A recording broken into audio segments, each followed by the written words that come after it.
เอาใครขวดนมโซ่มดูใครมันดูขวดนมเออเก่งเถอะวะใครขวดนมกับเป็ดเก่งเถอะวะไอ้นั่นนั่นนั่นนั่นนั่นอะไรขวดนมนะสิกินบ่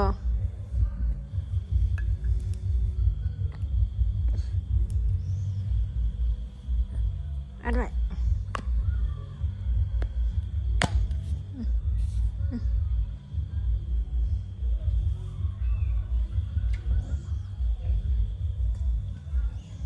ไข่ลิ้นบริยากพูดโอ้ย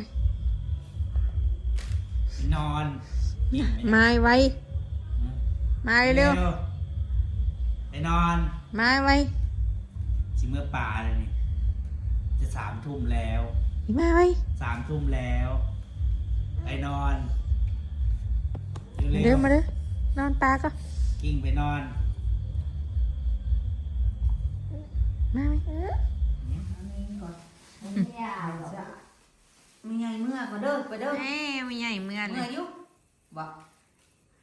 ไปแต่อยากไปนำไปบอกไปนำไม่ใหญ่เด้อเมื่อป้าก็เด้อบายบายลูกบายบายไว้วันหน้ามาลินใหม่เด้อบายบายลูกผูก มีป้าก็เด้อ เดี๋ยวนี้ป่าเลย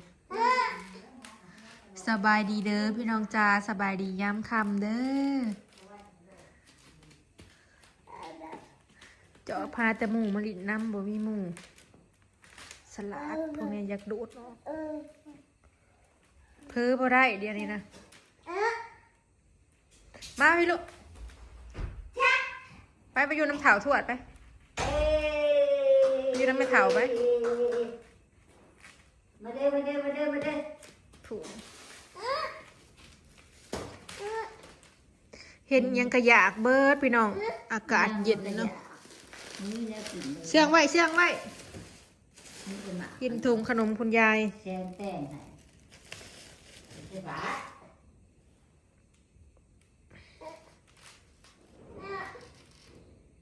ถูกเอ้าจะเข็ดยังอลิส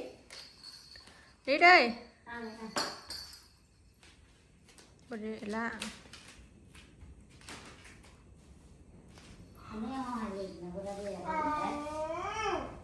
มาแม่ล่างให้มาพี่ไอ้ทำออกปลาหรือบ่ฮะยังไม่เท่าเขามานอนบ้านพี่น้องมาอื่นวันชินทำวันชินเราสิเขามาชุบจับไปใส่แมงเวนคือบ่เห็นรถอยู่เทียง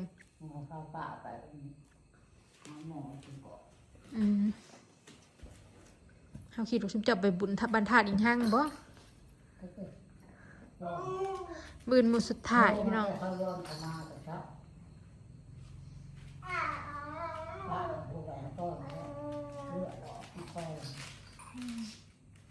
โอ้จะเห็นยังน่ะล่างแล้วก็ซ้ำบ่ได้ล่างแล้วนะฮัลโหล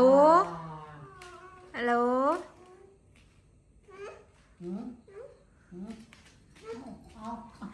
เอ้าเบิ้งบริยากอมเพิ่งอยากอมอย่าพาวขอแน่แม่ดูแม่มือนอนซองเถื่อเด้เอามาขอแน่ลูกขอแม่มา ขอบใจไว้ให้จังเอาใจเด้อทุจ้าใจเด้อว้าวสะกอนโอ้อะไรได้พี่น้องใจเด้อว้าวก่อนบ่ได้ยินซ้ำว้าวก่อนแม่จะเสียให้ใจเด้อว้าวไหมเอานี่ใจเด้อ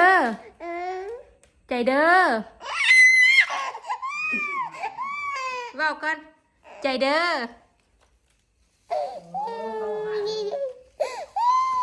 ใจเด้อเว้าก่อนใจเด้อเอานี่ใจเด้อจักเว้าอีกเว้าบ่ออกเอาใจเด้อบ่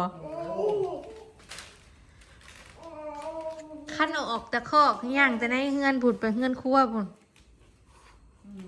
แล่นเราได้บ่ได้ย่าง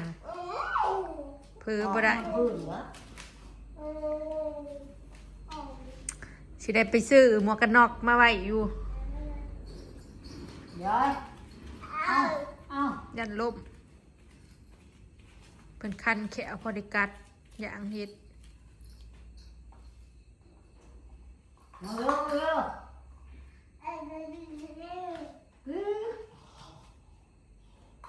มาเร็ว อากาศเย็นลมอยู่เนาะคิดพูดนี่กุ้มๆอยู่ใครก็บ่ได้บางเฮือนกระแดง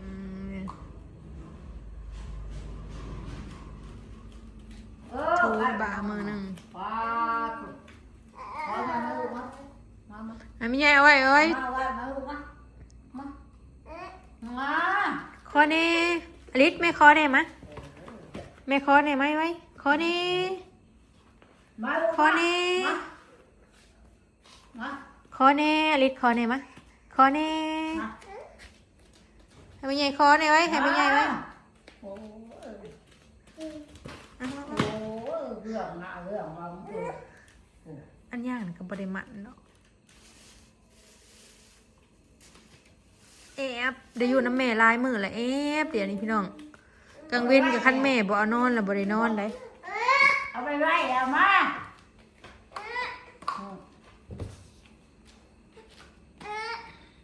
ถ้าเอาโทษกับร้านเพิ่น ก่อนจะต้องซื้อกันเนาะง่อยแง่เอาเลยเนาะกูง่อยแง่เอาง่อยแง่สิเลย อูปลากินข้าวกะ มันข้าวร้อยเด้อ อูปลาของ มันมอม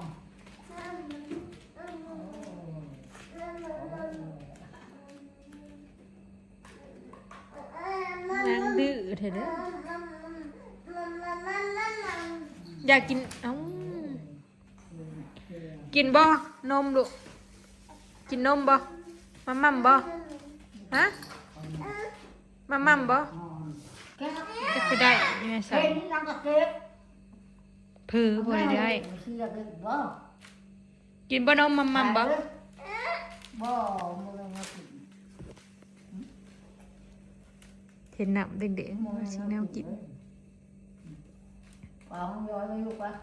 ข้าวย้อยโอ้ยอีแม่มานอนอยู่เฮือนพี่น้องมื้อเช้าลงใส่บาตรผู้ใดนอนในห้องก็อีแม่สลอยนอนนอก ไปหาเนาะ มาเห็นไหมอันนี้อ่ะอันนี้อ่ะย่างกระจักกระแจกได้กระหอดปีแล้วนะลูกเนาะอ้าว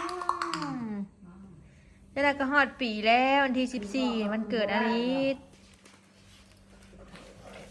ครบหอบ1 ปี นั่น ถามอีปลาดูมาแต่ไซส์มึงไงบ่จ้ะ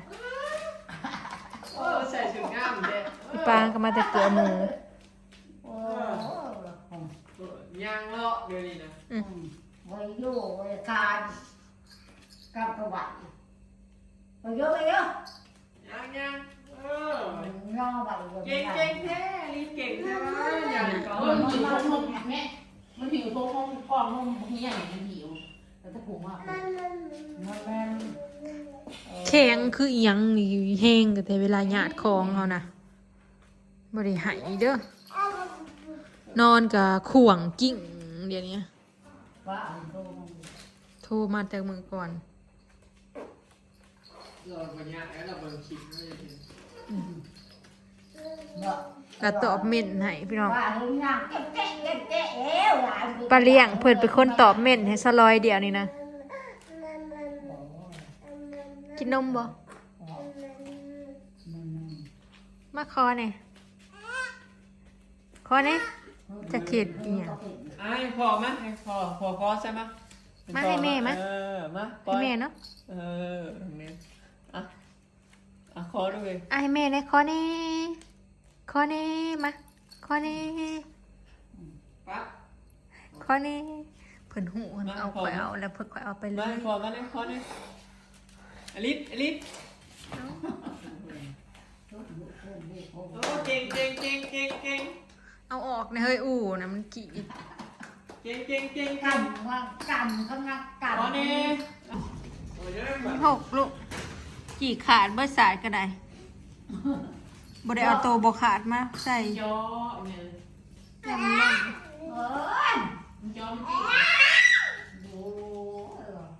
เสียงนะโอ้ยพี่น้องบ่ได้อยากให้เว้าจอบแต่ละมื้อน่ะจอบหมู่มาลิ้นนำ เป็นทีบ่ โอ้ย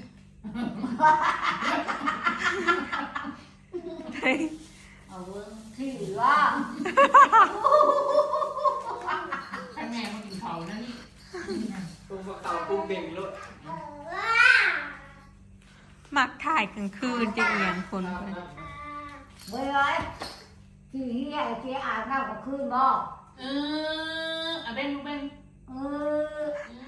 อ บ่อยากเที่ยวบอกปีนะแม่มีปอกนะแม่ เคยเห็นแล้วเออ บ่อยากเที่ยวกับคุณเที่ยวออกคุณดีมันเที่ยวโลด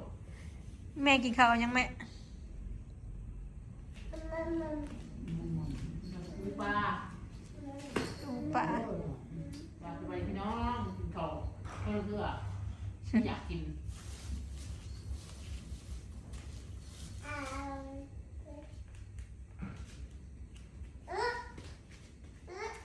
งานก็บ่ได้เป็นตะอยู่ชาคุกคั่วเมื่อยตะปัดแต่ถูมันลมขอได้ไหมขอได้ไหมแค่ยังน่ะมาให้เหงื่อเตะหนูเว้ย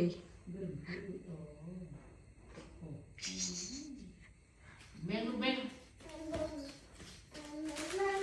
แหลนเซเห็นยังกะอยาก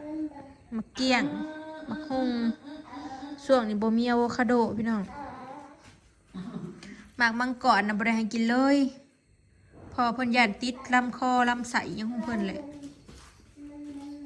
บ่ได้ให้ลูกกินลวกผักลวกหยังให้กินแล้วพี่น้องนั่นอยู่น้ำกินแบบจืดๆถ้าบ่ได้ปรุงหั้นนะลวกแล้วก็ให้เพิ่นกินอมกินหยำกิน เบ่งลูกเงินแต่ลูก มาหาแม่พาเบ่งมาพี่หนูจักเด้อมาพี่ย่างมาเร็วๆ